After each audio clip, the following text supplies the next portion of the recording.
we have these board meetings so then we could document and learn about them. For example, doing that root cause analysis now enables you to really address and attack the advocacy that's needed for somebody who is in dire need of these medical procedures.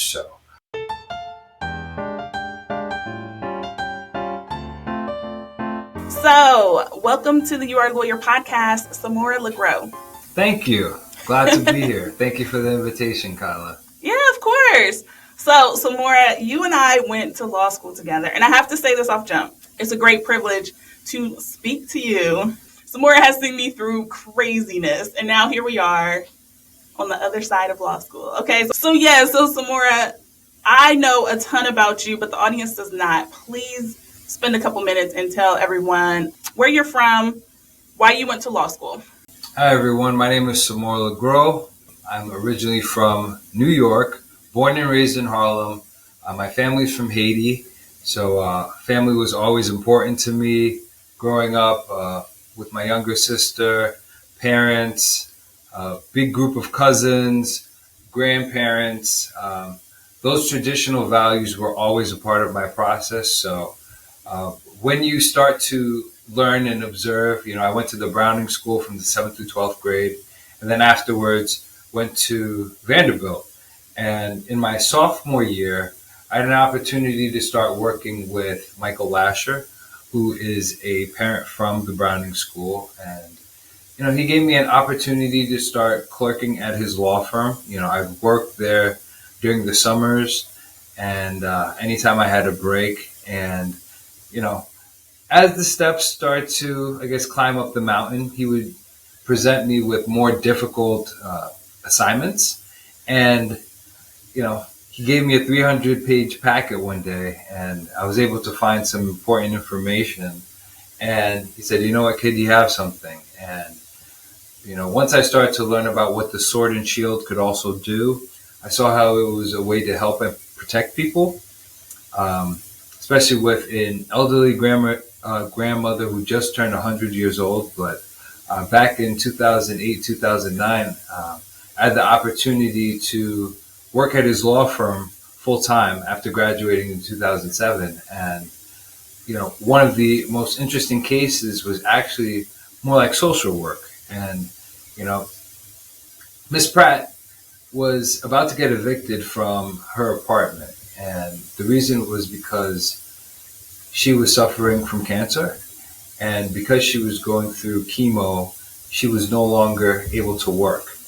And when she came to the law firm, she really needed some help and some attention. And while speaking to Felicia Klein Fisher, who was another mentor and attorney who I knew, she enabled me to work more closely with Ms. Pratt and learn more about the social work system, but then also how to, assemble documents and bring up evidence and show reasons as to why somebody really needs help. So because somebody was incapacitated and debilitated, we were able to help her get a one-shot deal. We were able to now move this person and help her find a new place and better health care to support her. And, after learning about the gratification of being able to not only learn more and help someone else, I was really motivated to go to law school. And at the time I was evaluating different opportunities and had a conversation with Chancellor Pierre from Southern University Law Center. And when I learned about this opportunity to learn about the Louisiana Civil Code, which also governs other areas of the world, I knew that this was a great way to potentially enhance my international interests and fields of work. So yeah, that's the short answer as to why I was interested in going to law school. Okay, very cool. You said you were seeing how social work and kind of the law kind of intermixed. Did you study social work? Was that your major when you were in undergrad, or?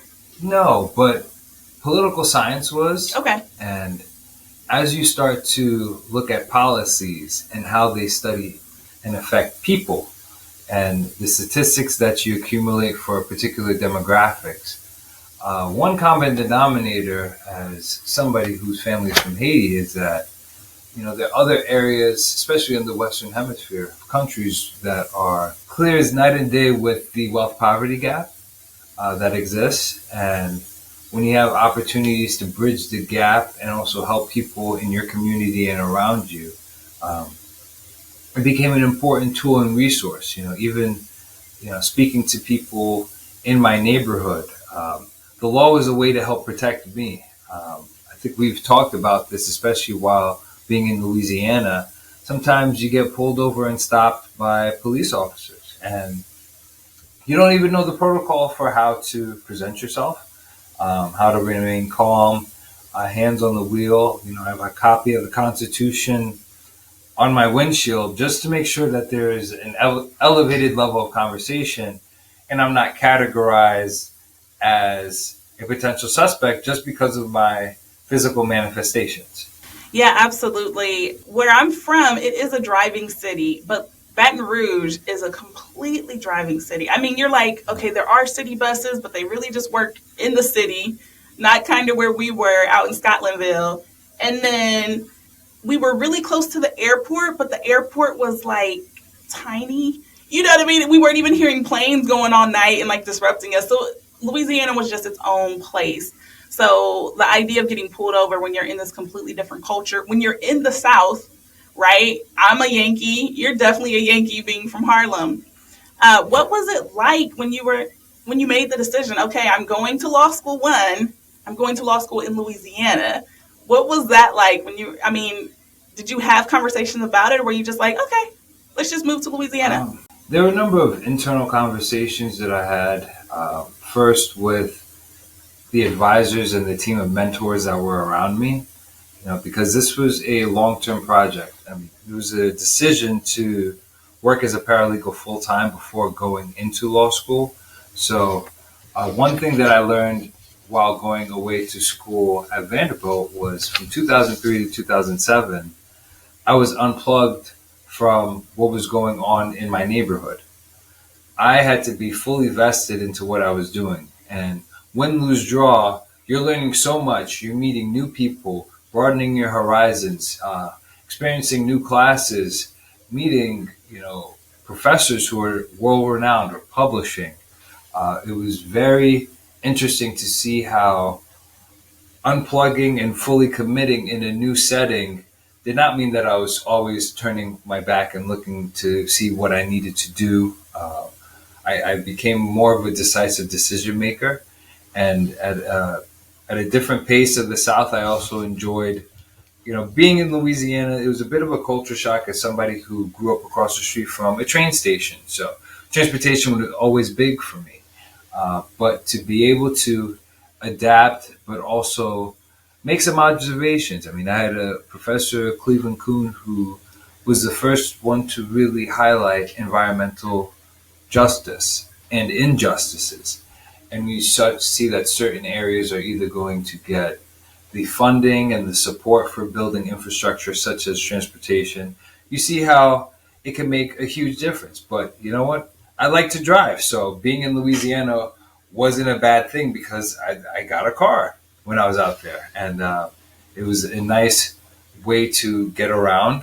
But when I decided to commit to going to Southern, I remember speaking to different family members, but then, certain people who just said, just go. And there are times where you can have every apprehension in the world and think about retaking this exam and that exam, but eventually you have to take the dive. And once you do, you fully commit and you know that, you're going to take that journey and do the work. So, yes, I will say that Nelson Mandela's book, which is here also, Long Walk to Freedom, was a lot of inspiration during that law school period. So, Yeah, definitely. I'm over here shaking my head because you can talk about things forever, but eventually you have to do some action. And so right. You were working as a paralegal. You said you were going to go to law school. You got into law school. So now what are you going to do? Right. So we Right. decided to go to law school. So when we were in law school, you and I met in the library, I believe. But one Yes. of my really fond memories of us is always studying at the business school, Southern Yes. University. They would have their business school open on the weekends, open just wild hours, maybe even 24 hours a day. And we would show up, 8 p.m. and know we're going to be there studying until 3 p.m. We had you, Anthony Stewart, some other people to walk us back to our cars and stuff just for protection because it was the middle of the night. And so when we were 3Ls, I ran for editor in chief of the law school newspaper, the Public Defender. And you were one of the contributing writers on the newspaper. And I remember you wrote an article about food deserts. Where did that interest come from? And are you still interested in kind of environmental food justice? Absolutely. One thing is that when I grew up in Harlem and I was also living in the Bronx, you start to see what food is quality is like, especially for black and brown people or different neighborhoods and different demographics. Because why is there yellow 5, red 40, green 12, high fructose corn syrup in a lot of the foods that we eat? As somebody who is also a youth advisor with NAACP, I used to see kids, not only in the groups, but I would observe them on the train. So sometimes kids would be eating candy in the morning, or drinking a bottle of Coca-Cola. And I'm thinking, how many grams of sugar does this kid have? How much kinetic energy does this kid have before 7, 8 o'clock? Is this kid eating a nutritious breakfast? So, as somebody who always biked, played soccer, basketball, I was always aware of my health. And, after sustaining an injury when I was in Louisiana, I noticed that my body had changed drastically. And a lot of that had changed because not only the activity level and commitment that you pay and spend to study the law, but then also the food that's around you. So, I am down 47 pounds from what I was in law school, and I feel healthy and I feel more conscious and aware of eating, more plant-based foods, more fresh fruits and vegetables because we only get one body. And, rest in peace to our friend D'Angelo Frazier, but we've also lost friends due to health issues, under the age of 40. I also had a friend, Jamel Ahmed, who had passed before age of 40. And recently I attended a funeral for somebody, again, under 40. And after a while, you start realizing, yeah, we could do all this work, but if we neglect our physical and mental health, then, we may be doing ourselves a disservice in the long run.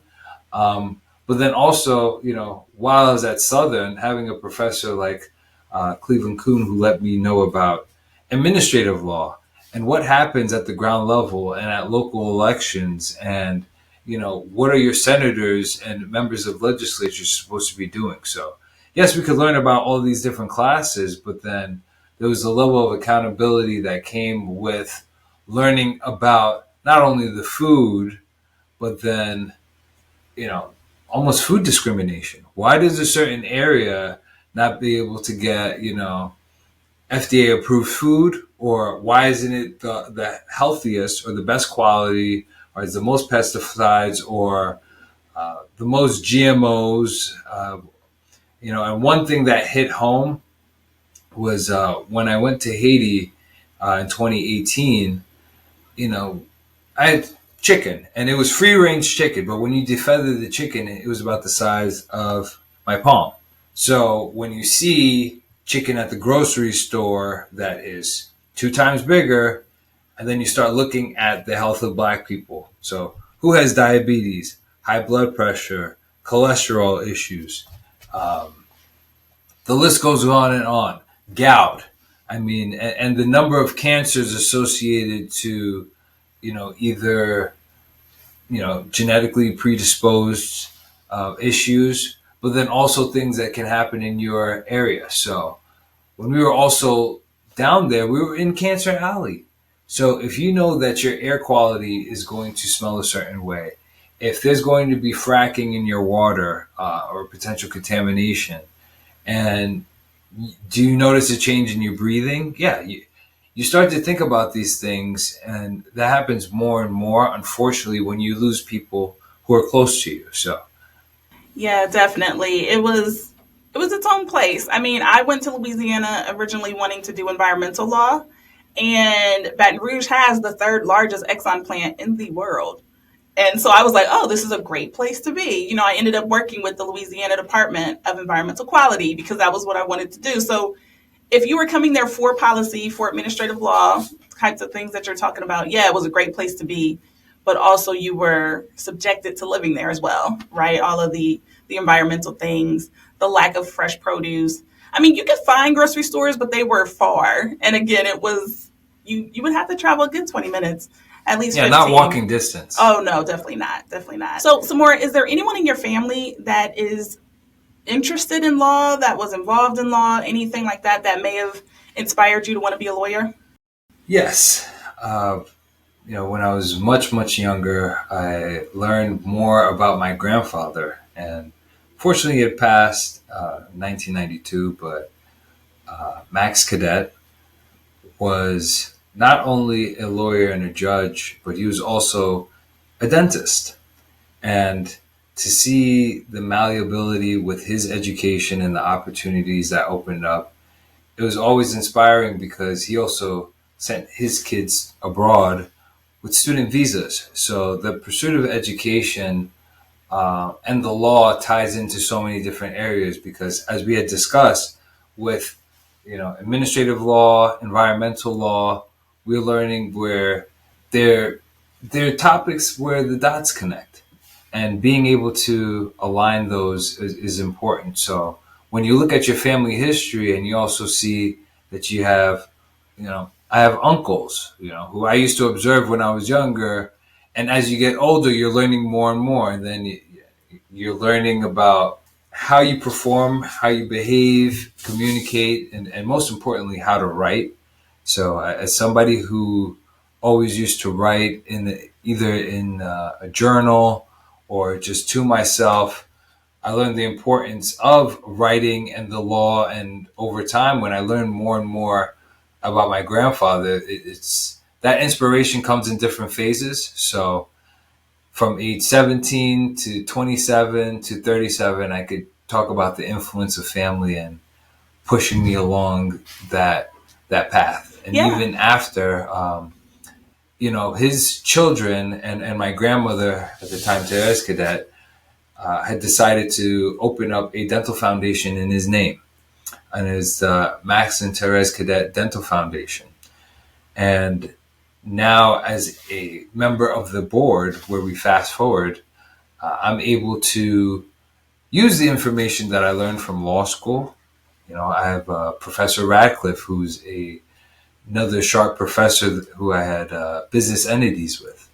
And, not only are you learning about the duty of care and the duty of loyalty, but also, creating bylaws. What type of structure and infrastructure are you going to have for a not-for-profit, a 501c3? So being able to not only have family who supported those endeavors, but also to go down to Southern, which is a HBCU, and also to see diverse professors, but also Black and brown professors who are talking about these subjects and topics. That felt like I was also around family, because you see an older version of yourself in some of your professors, whether it's Professor Kuhn, Professor Charbonnet, Chancellor Pierre. These were all influential extensions of family once I started to look at role models and mentors who I could look up to. And I also had Professor Menser, Professor Gray, Professor Perhay, Professor Wendy Shea. And being at Southern also felt, I would say there was a homeliness that you can get there being at an HBCU, because, we used to go to that business building at all hours because we had to be very competitive with that type of legal education, where we may also be the first generation learning about the law here. So it's a lot of legwork. So Yeah, absolutely. And I think it's pretty fascinating that your grandfather was a lawyer, judge, and a dentist.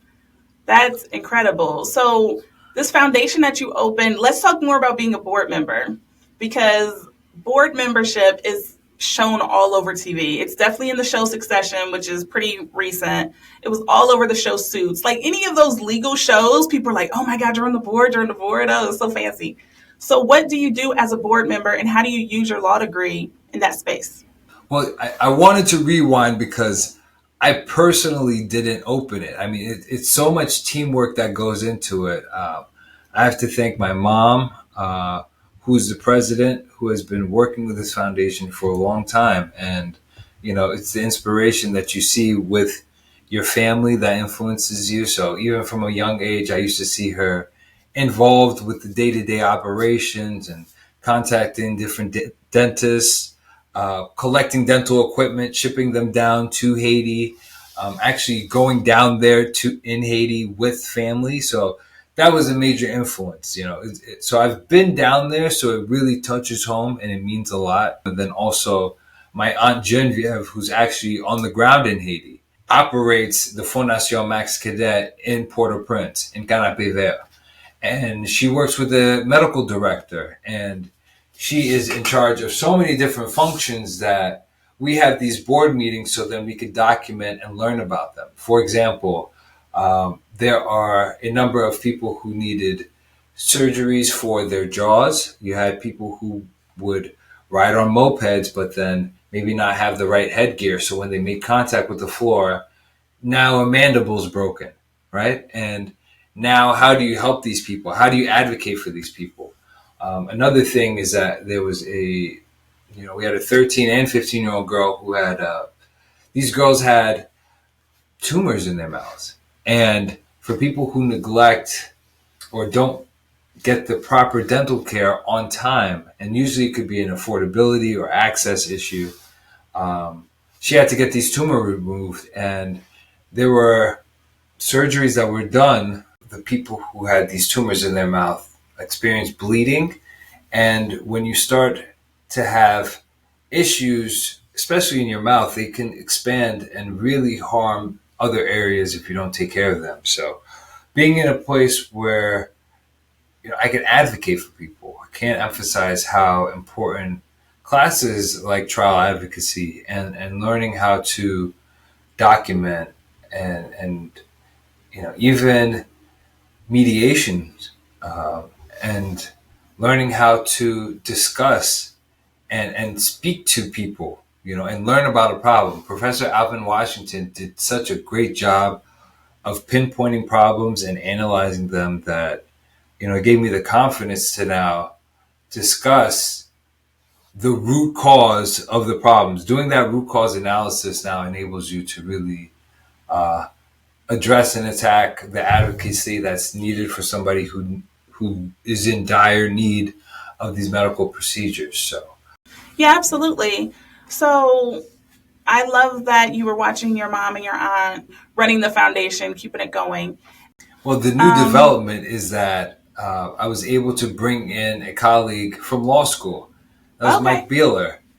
So you remember Mike from Southern Of course. University, and he has a wealth of knowledge when it comes to the not-for-profit space. And this is an area that he worked in prior to working in law school and also afterwards. And while I spoke to him, I was speaking to family about the team that we would be assembling. And I also have my aunt, Micheline. We all go on first name basis, though, when we're working on a board level. But my aunt is a retired teacher, and her experience and understanding of what students need and what families need is important. And also, as somebody who speaks Haitian Creole, preservation of the language is so important because now you can communicate with the people. So to be able to travel to a country, and when I visited when I was 13, I went with family before. And one thing that I was able to do is we had a team from Bermuda, and there was a language barrier. And the fact that I was able to speak French and English at the time and Haitian Creole and help the doctors translate, whether it was something like, hey, lift your chin or put your head up or open your mouth.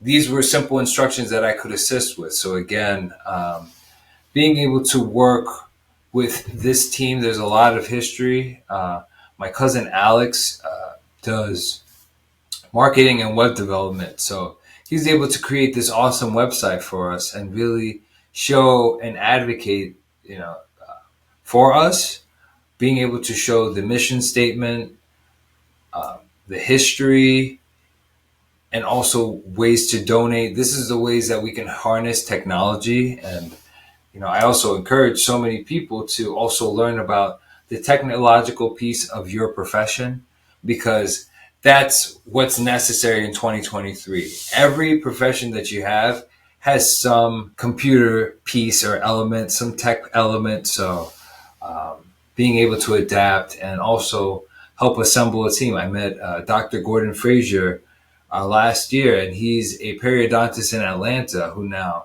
has a particular area of special expertise where he has sent us videos of him demonstrating how people should properly clean their teeth. Dr. Betty Noel, she's another doctor who's also a scientist who understands not only organization, infrastructure, but then how do you advocate for people, especially people who need help, but then how do you also bridge gaps from an intergenerational perspective, because we have clients who range from young kids to teenagers to adults to people more senior.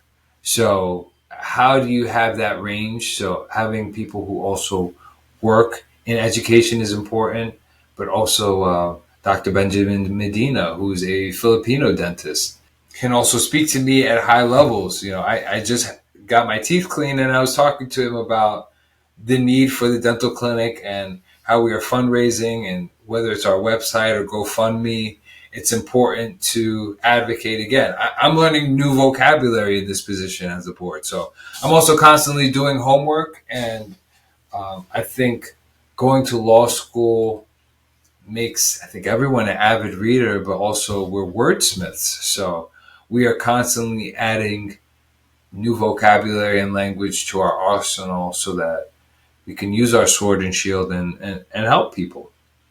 Yeah, absolutely. A lot of times we become avid readers and we are naturally curious. We just want to know, right? And that it propels us as we're doing all those research assignments. When I think back to you talking about being a paralegal and they kept giving you more stuff and they're like, okay, you're digging into it, you're getting it. So it sounds like advocacy is a big part of your role. So, Samora, what advice do you have for law students or young lawyers, so 5 years or less out of law school, about how they can use their degree to advocate in any space? First and foremost, you have to learn how to advocate for yourself. Um, when we are students, we lose a certain capacity, not only to work full time, but to earn and make a living. So it becomes very necessary for you to learn how to advocate for yourself. Um, Depending on life circumstances, there are curveballs that come where now your family may be tapping into you for maybe some advice or, at least some guidance, so then you can point them in the right direction, right? And you understand, and we've talked about this, how it's also very important to set boundaries with your advocacy. So sometimes it's okay to say, hey, no, I'm not an expert in that area. I can refer you to somebody. And that's a great way to also harness your network. It is amazing how many people you start to meet.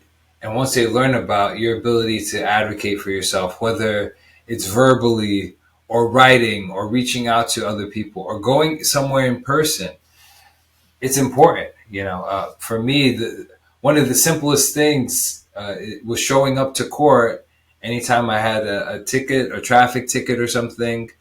You have to advocate for yourself in front of a judge, and to be able to get a number of issues dismissed over the years was really important.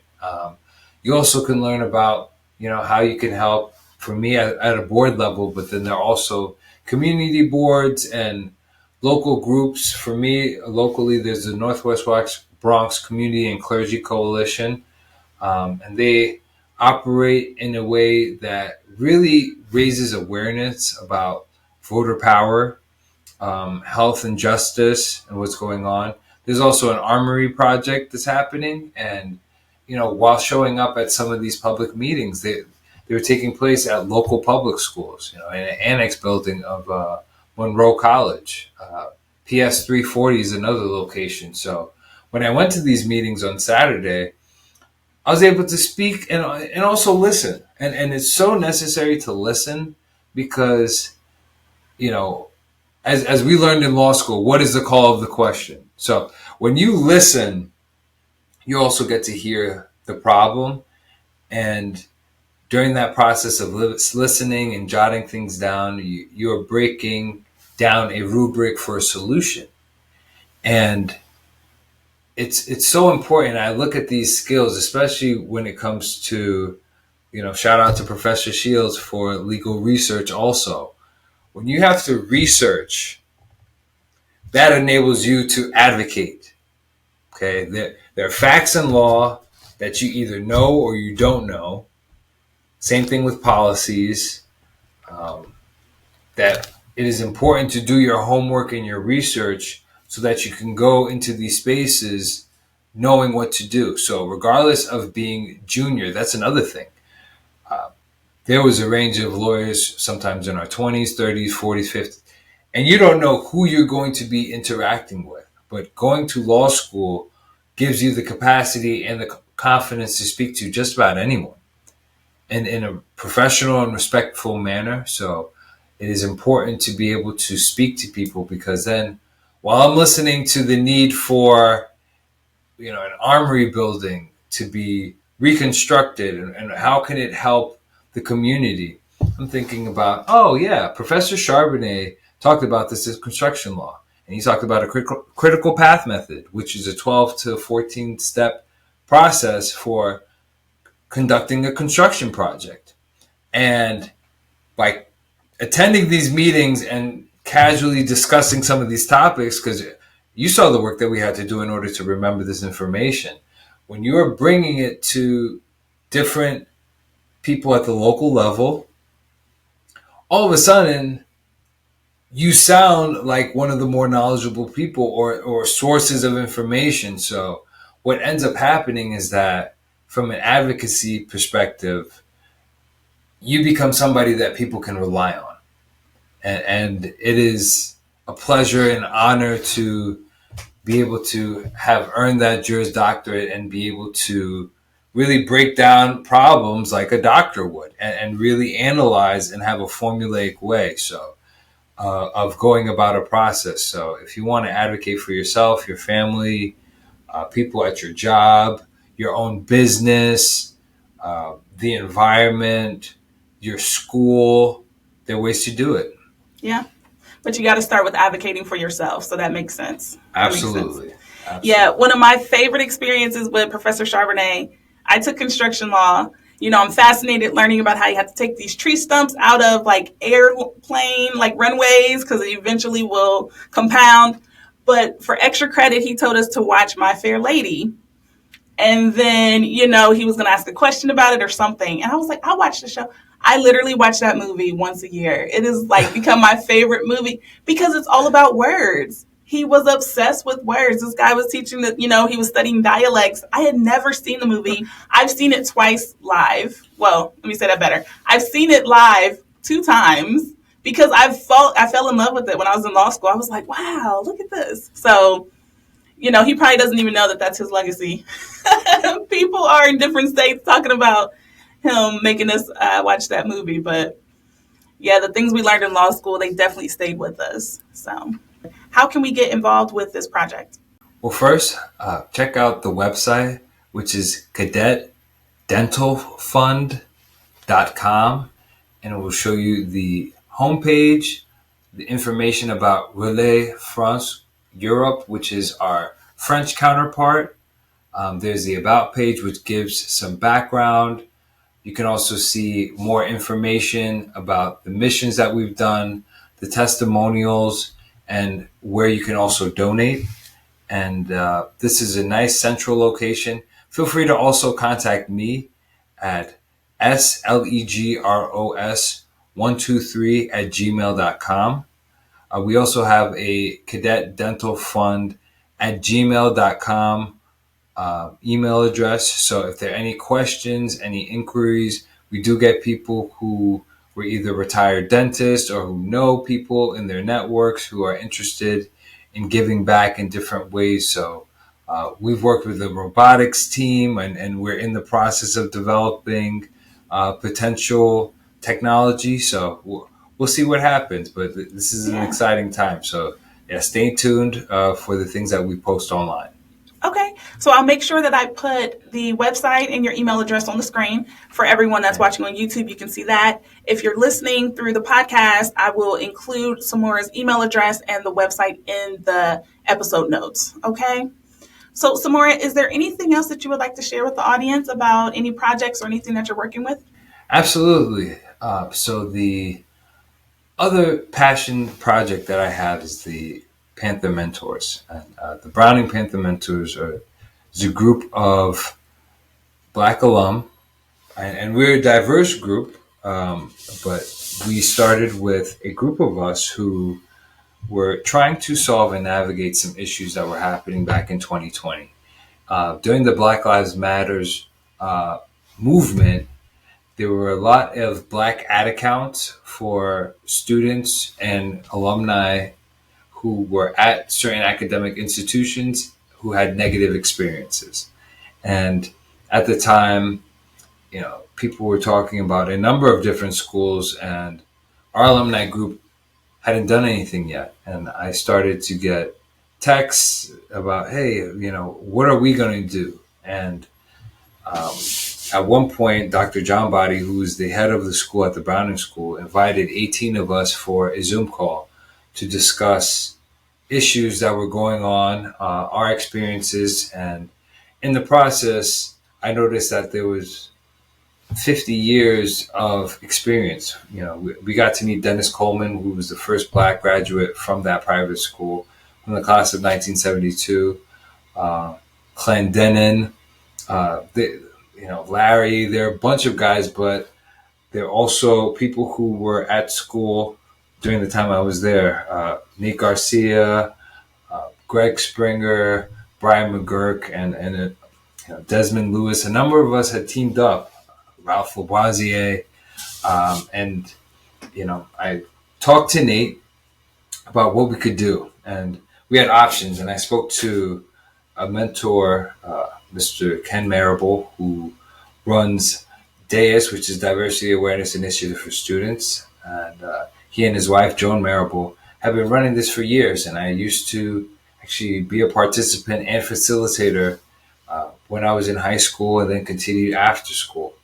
I also had my first black professor, Mr. Johnny Cook, who had shared so much wisdom. And when I talked to him about what was going on, he said, well, if you guys are going to badmouth this process, don't include my name in it. It was very profound to me, because then I said, you know what? Well, let me take a bird's eye view of what we have at the table.